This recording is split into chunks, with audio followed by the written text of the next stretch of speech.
যতটুকু সদিচ্ছা থাকা আমাদের বাংলাদেশের পলিটিশিয়ানদের ভিতরে সেই সদিচ্ছাটা ন্যূনতম 90% নয়। কারণ এরা জানে যে এখানে যদি সদিচ্ছা থাকে তাহলে এই দেশে লুটপাট, চুরি, গুম, হত্যা এবং বিশেষ করে আপনার যে মাসুল পাওয়ার এবং অবৈধ যে কালো টাকার আয়, আমরা চাই যে একটা দৃশ্যমান যেন বিচার হয়, যেটা ফাঁসি আমরা চাই, গণহত্যা সেটা যেন কার্যকরী হয়। এটা হচ্ছে আমাদের বড় জিনিস। এর পরবর্তী আগামী বাংলাদেশ যেন সুন্দর এবং সুষ্ঠু হয় এবং রাজনৈতিক যেন অন্ধ কন্তল যেটা সেই জিনিসটা যেন না থাকে, এটা আমাদের চাওয়া। আমাদের প্রাপ্তির তুলনায় প্রত্যাশা এখনো পরিপূর্ণ হয় না। আমি শুরুতেই বলে দিচ্ছি যে রাজনৈতিক দলের অনিচ্ছা, কারণ উনি পালানোর 2 মাস 1 মাস পর থেকে শুধু আমরা নির্বাচন শুনে আসছি। এই দেশে মানে প্রপার যে সংস্কারের দরকার সেই সংস্কারটা আমি দেখছি না, বা একটা সংস্কার করার যে দরকার যে মানসিকতা, সেই মানসিকতাটা এই দেশের রাজনৈতিক দলের ওইভাবে নাই। খবরটা নিয়ে আমরা এখন কার্যকরী মাঠে আমরা আছি, রাস্তা ছাড়বো না যদি আমাদের সেই খবরটা যদি না দেওয়া হয়। কিন্তু এখানে বাংলাদেশে একটা সবচেয়ে বড় রাজনৈতিক দল, সে এখানে বড় ধরনের একটা পেশা ক্রিয়েট করতেছে। আমরা চাচ্ছিলাম যে বাংলাদেশ সংবিধানে এটা অন্তর্ভুক্ত করা হোক, তারা এটারও বিরোধিতা করতেছে।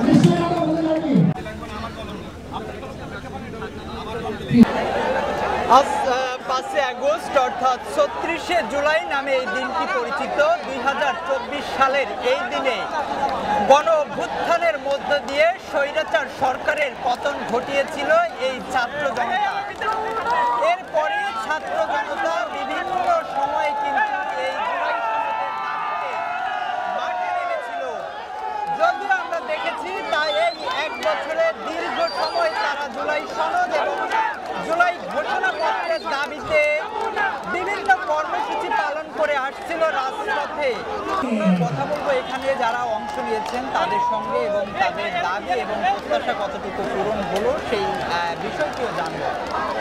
আজকের এই যে আয়োজনটা, এটা তো আমরা সবাই জানি আমাদের দ্বিতীয় স্বাধীনতা 1971 সালে আমাদের মুক্তিযোদ্ধারা যে স্বাধীনতা এনে দিয়েছে, এবার আমাদের ভাইরা বড় ভাইরা আমরা স্টুডেন্টরা আপনি স্বাধীনতা নিয়ে এসেছি। ঠিক 1 বছর আগে এই দিনে আমরা হচ্ছে এই জায়গাতে ছোটখাটো করে হলে আমরা একটা বিস্মৃতি পালন করে ফেলেছি।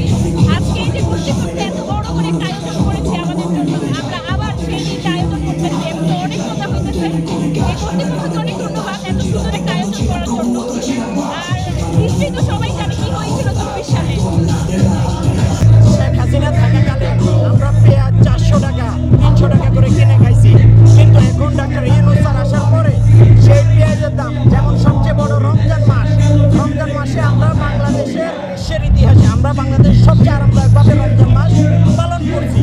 কিন্তু এখন যে স্বৈরা শাসক যাওয়ার পরে আমরা অনেক স্বস্তিতে আছি, কিন্তু স্বৈরা শাসকের যে আন্ডা বাচ্চা, আমি বারবার বলতেছি ছেলেপেলাগুলা, ওইগুলা কিন্তু যায় নাই। রাঘব বোয়ালেরা পালাইছে, তাদের যে মানে তৃণমূলে প্রত্যেক স্বৈরা শাসক রয়ে গেছে, তৃণমূলের স্বৈরা শাসকগুলা, এমনকি তাদের নেতাগুলা পালাইছে, স্বৈরা শাসকের আন্ডা বাচ্চাগুলা পালাই নাই। ওদেরকে বিচার করতেই হবে।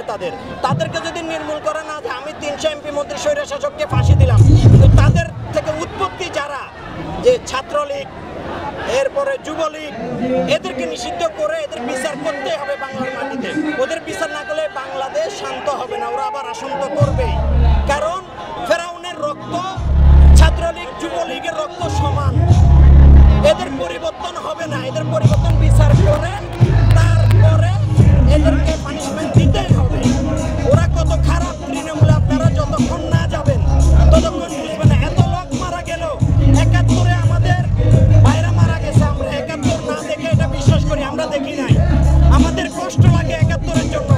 71-এ আমাদের স্বাধীন করেছি এই দেশ।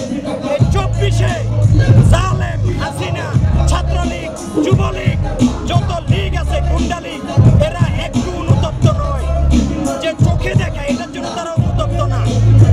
আমরা 71 না দেখেও আমরা অনুতপ্ত, তারা চোখে দেখা জিনিস দেখে অনুতপ্ত না। এই জন্য আগে হাসিনারও বিচার করতে হবে, এমপি মন্ত্রীদের করতে হবে, তাদের যুবলীগ, ছাত্রলীগ, যত লীগ আছে এদের কঠিন হস্তে বিচার করতে হবে।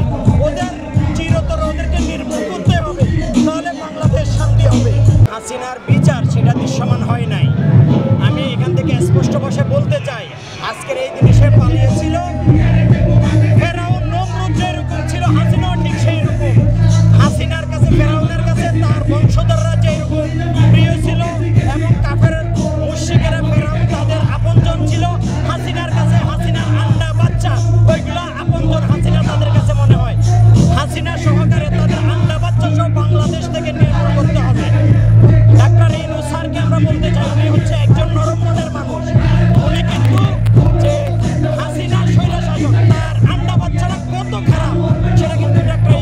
হয়তো বা জানে না, হাসিনাকে ফাঁসির কাস্টে ঝুলাইতে হবে এবং কি হাসিনার যে ছাত্রলীগ, ছাত্রদল, ছাত্রলীগ এবং কি যত সংগঠন আছে ছাত্রলীগের সব নিষিদ্ধ করতে হবে এবং কি ওদেরকে চিরতরে ওদের রাজনীতি বাংলাদেশ থেকে নিষিদ্ধ করতে হবে। তাহলে এই বাংলাদেশ মুক্তি পাবে। যে আজ থেকে আমরা অনেক আগে দেখছিলাম কিশোর গ্যাংয়ের একমাত্র উৎপত্তি হচ্ছে ছাত্রলীগ, সেই কিশোর গ্যাংকে নিষিদ্ধ করতে হবে এবং কি আওয়ামী লীগকে যদি চিরতরে এটার বিচার করা হয় তাহলে এই কিশোর গ্যাং এটা নির্মূল হবে। কারণ আমার ছেলে আমার মেয়ে স্কুল কলেজে যাবে সেটা নিরাপদ না। এই কিশোর গ্যাংয়ের ভয়ে আমরা স্কুলে যেতে গেলে যে ভয় থাকে যে স্কুলে কি না কি হয়, কিশোর গ্যাং তৈরি হয়েছে ঠিকভাবে ফিরে আসবে কিনা,